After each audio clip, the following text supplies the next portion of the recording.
Hello కానమూకు కథావచనం మోహనవచనం పరిజ్ఞాన హితబాండం శ్రోతలకు ఆహ్వానం. నమస్కారం. చదవదగునెవరు రాసిన తదుపరి చదివిన వెంటనే మరువక పలువురికి వినిపింపబూనిన అది ఏ పరిజ్ఞాన హితబాండమౌపో మహిళ మోహనవచనమై విరాజిల్లు. పరిజ్ఞాన హితబాండం లక్ష్యం ప్రతివారీ సమాచార హక్కు. ఆ స్ఫూర్తితోనే ఇప్పుడు ఆంధ్రజ్యోతి ఎడిటోరియల్ అంశంగా నిర్బంధాల బాధితులకు సాయిబాబా సర్వనామం అనేటువంటి అంశాన్ని ఇప్పుడు మీ కానమోకు కథావచనం శ్రోతలకు మీ కానమోకు స్వరంలో వినిపిస్తాను వినండి. ఆంధ్రజ్యోతి ఎడిటోరియల్ అంశం నిర్బంధాల బాధితులకు సాయిబాబా సర్వనామం. ఇక వినండి. జిఎన్ సాయిబాబా హఠాత్ మరణం దేశంలోని ప్రజాస్వామికవాదులందరినీ విషాదంలో విచారంలో ముంచెత్తింది. దాదాపు 10 ఏళ్ళు జైలు జీవితంలో తన నిర్బంధాన్ని, దేశంలోని హక్కుల అణచివేతను నిర్విరామంగా వ్యతిరేకిస్తూ స్వేచ్ఛ కోసం పోరాడిన సాయిబాబా నిర్దోషిగా విడుదలైన 7 నెలలకే ఆ స్వేచ్ఛను కనీసంగా కూడా అనుభవించకముందే కన్నుమూయటం పెద్ద విషాదం. ఈ మరణం కేవలం ఆకస్మికమో అనారోగ్య ఫలితమో కాదని నిస్సందేహంగా తెలిసిపోతున్నప్పుడు ఇంతటి కర్కశత్వాన్ని, క్రూర చట్టాలను ప్రయోగించే ప్రభుత్వాల ముందు నిస్సహాయంగా, బాధితంగా మాత్రమే భారత సమాజం మిగిలిపోవడం, మానవీయత నానాటికి కొత్త పతనాలకు చేరుకోవడం అందరినీ ఆవరిస్తున్న పెను విచారం. కాంగ్రెస్ నాయకత్వంలోని యూపీఏ 2 ప్రభుత్వం అవసాన కాలంలోనే సాయిబాబాపై మొదలైన వేధింపులు బీజేపీ ప్రభుత్వం ఏర్పడిన వెంటనే తీవ్రమయ్యాయి. ప్రజాస్వామిక, ఉదారవాద, వామపక్ష, పర్యావరణవాద తదితర పౌర సమాజ శక్తులన్నింటినీ అశక్తులను చేయడం, వారి నైతిక బలాన్ని దెబ్బతీయటం, వారిని దేశ వ్యతిరేక శ్రేణులుగా పరిగణించటం, ఇటువంటి ప్రణాళికను అనుసరించిన నేటి ప్రభుత్వం, కేంద్ర ప్రభుత్వం వాటి అమల్లో అనుసరించిన నిర్దాక్షిణ్య వైఖరికి సహజ ప్రతిక్రియగా రూపొందిన ప్రతిఘటన ప్రతీక సాయిబాబా. మత భావోద్వేగాలతో సమాజాన్ని మైమరిపింప చేయగలిగినప్పుడు రాజకీయ విధాన నిర్ణయాలకు ఏ నైతిక సమర్థనలు అవసరం లేదన్న బలాదూర్ ధోరణి పాలకుల్లో ఏర్పడుతుంది. 10 ఏళ్లుగా పాలక శ్రేణుల్లోని రాజకీయ ప్రత్యర్థుల మీద, ప్రజా ఉద్యమాల నాయకుల మీద, కార్యకర్తల మీద అనుసరిస్తున్న నిర్బంధ విధానాలు కనీస రాజ్యాంగ ప్రాతిపదికలను కూడా ఖాతరు చేయని స్థితి చూశాము. సాయిబాబా కేసు తర్వాత భీమా కోరేగావ్ కుట్ర కేసు, అధ్యాపకుడు, అట్టడుగు వర్గాల కోసం ఆలోచించి ఆచరించే బుద్ధిజీవి, సుదీర్ఘంగా ప్రజా ఉద్యమాల అనుభవశాలి అయినటువంటి సాయిబాబాను ఉపా కింద, ఇంకా అనేక చట్టాల కింద అభియోగాలను మోపి యావజ్జీవ శిక్ష విధింపజేసి నాగపూర్ జైల్లో నిర్బంధించారు. విచారణ కాలంలో బెయిల్ ఇవ్వలేదు. నిర్బంధ కాలంలో సరైన వైద్య సహాయం అందించలేదు. 90% వైకల్యం ఉన్న సాయిబాబాకు నేర పరిశోధన, న్యాయపాలనా రంగాలు చేసిన అన్యాయంతో పాటు కారాగార అధికారుల నియమోల్లంఘన, నిరాదరణ, వాటి వల్ల ఆరోగ్యం శిథిలమవుతూ వచ్చింది.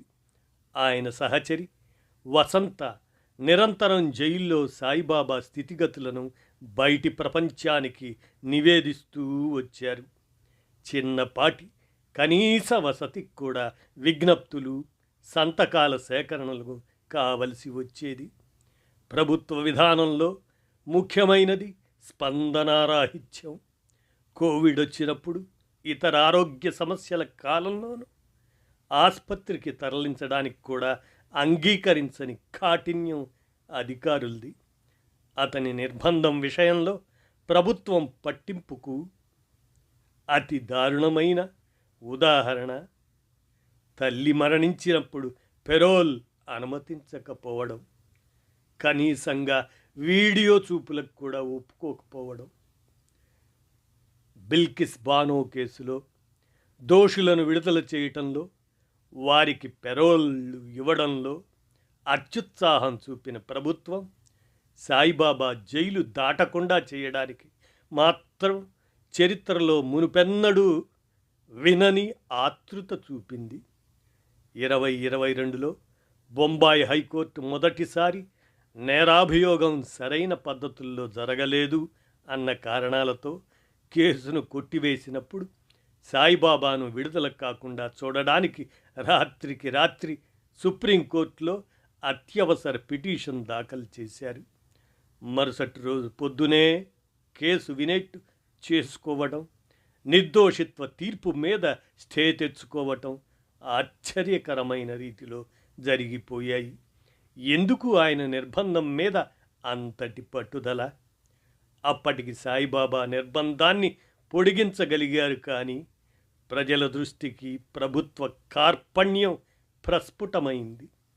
జైల్లో స్టాన్ స్వామి మరణం పాలకులకు ఏ తృప్తి కలిగించిందో కానీ వ్యవస్థ క్రౌర్యం మీద ప్రజలకు యావగింపే కలిగించి ఉంటుంది కదా. తెలుగు విప్లవ కవి వరవర్రావును అనారోగ్యంలో ఎంతటి ఇబ్బంది పెట్టారు. బెయిల్ను కూడా ఆంక్షలతో బంధించి బొంబాయి దాటి కదలకుండా చేశారు. ప్రభుత్వాలపై ప్రజాస్వామికమైన ఒత్తిడి తేవడానికి, ప్రజల్లో విమర్శనాత్మక చైతన్యం కలిగించడానికి, ప్రత్యామ్నాయ వ్యవస్థలను రూపొందించడానికి చిత్తశుద్ధితో, అంకిత భావంతో జరిగే ప్రయత్నాలను దెబ్బతీయడం కోసమే కాకపోతే ఈ నిర్బంధ విధానాలకు అర్థం ఏమిటి?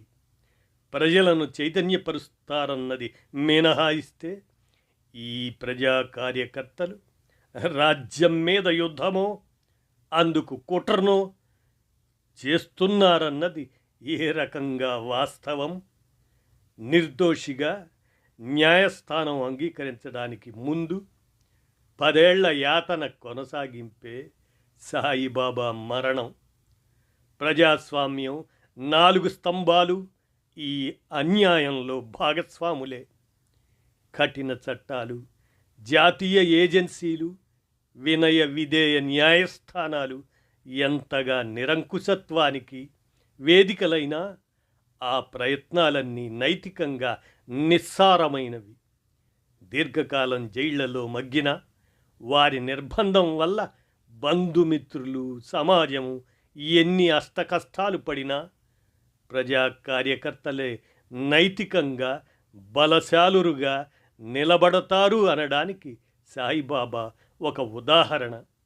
నిర్బంధంలో ఆయన గొప్ప కవిగా గొంతు సవరించుకున్నారు. కబీరులో తాత్విక ప్రతిబింబాన్ని చూచుకున్నారు. తనతో, సమాజంతో కొత్త సంభాషణ మొదలుపెట్టారు. తీక్షణమైన చూపులు, మొహం మీద స్థిరపడిన సన్నటి నవ్వు, ఎక్కడా ధైర్యం కనబడని కవళికలు, పరిమితిగా కాక తన శరీరంలో ఒక భాగంగా ఒదిగిపోయిన వీల్చైర్ సాయిబాబా మీద ఆరాధనతో కూడిన గౌరవాన్ని కలిగిస్తాయి. తీవ్రమైన హింసను, వేదనను తట్టుకోగలిగిన సహిష్ణుత, అదే సమయంలో సడలింపు లేని వ్యక్తిత్వం, ఈ రెండూ కలిసి ఆయన్ను ఒక మహాబలశాలి అయిన ప్రతీకను చేశాయి. నైతిక ఆధిక్యం భారతీయ సమాజంలో తిరుగులేని రాజకీయ ఆయుధం అని చరిత్ర చెబుతుంది. సాయిబాబా భారతీయ ఉద్యమాల చరిత్రలో ఒక అధ్యయన అంశంగా నిలిచిపోతారు. భవిష్యత్ కార్యాచరణలకు ప్రేరణగా కొనసాగుతారు. ఆయన ఒక్కరు కాదు, ఒక ప్రత్యేక కాలంలో సామాజిక సాంస్కృతిక జాతీయవాదాలు భావోద్వేగాలు ప్రగతిశీల చైతన్యాన్ని వెనకపట్టు పడవేసినప్పుడు ప్రజాస్వామ్యం అన్నమాటే అపచారంగా మారుతున్నప్పుడు సమాజానికి అంతటికీ హెచ్చరికల వలె సాగిన నిర్బంధాల బాధితులందరికీ సాయిబాబా ఒక పర్యాయ పదం, సర్వనామం అని ఆంధ్రజ్యోతి ఎడిటోరియల్.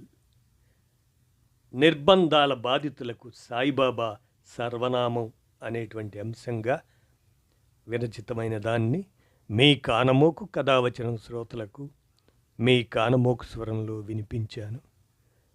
విన్నారుగా, ధన్యవాదాలు.